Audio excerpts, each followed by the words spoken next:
What is the state of Ohio working on? What options are there to keep our children safe? Well, I think the president has come up short. We need a firmer position from him. We have to get these weapons of war off the street with a ban on these kind of weapons. They're meant for war. They're not meant for kids to get or citizens in the country to have. We need to have a universal background check so that we know everybody who is trying to get a gun, including people at gun shows and personal sales. We have to close those loopholes up. And right now, I think those are the steps that we have to take, and we have to take them immediately. We have these young kids. It's really hard to watch what them and their families have gone through, and we have to say we can't ever let this happen again. Congressman Ryan, if we can turn to that tech tour, you took on tour a delegation of 12 venture capitalists around the Midwest to see how you can get the flow of investment going to your district and others neighboring it.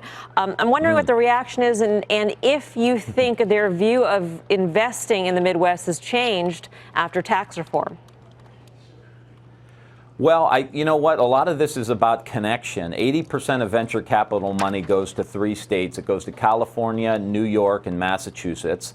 And the money, only 4% goes into the Midwest. Only 10% goes to women. Only 2% goes to African Americans. So the money is really concentrated.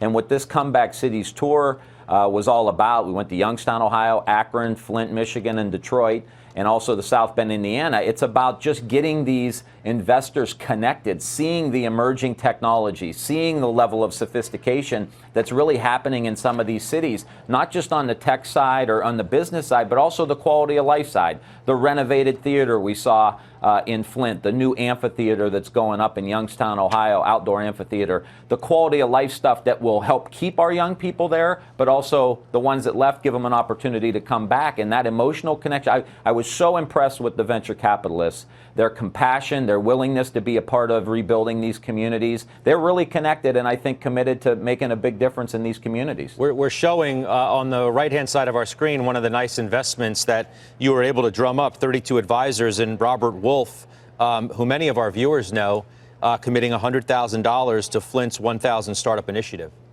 That's right. Flint has an amazing operation there where they're trying to spin out some businesses, and Robert Wolf stepped up in a very, very big way for $100,000. Patrick McKenna, who was also on the trip, he has committed $75,000 that he's already put into Youngstown, Ohio, in a venture fund there in Northeast Ohio, and others are ready to do something similar, and we're talking about those next steps. But we are making that connection. This is the big economic problem in the country. You have Silicon Valley, you have Wall Street, you have pockets in places like Boston that are or Austin that are doing really well, but the rest of the country's left behind. But we have the ability, we have the opportunity, we have the technologies.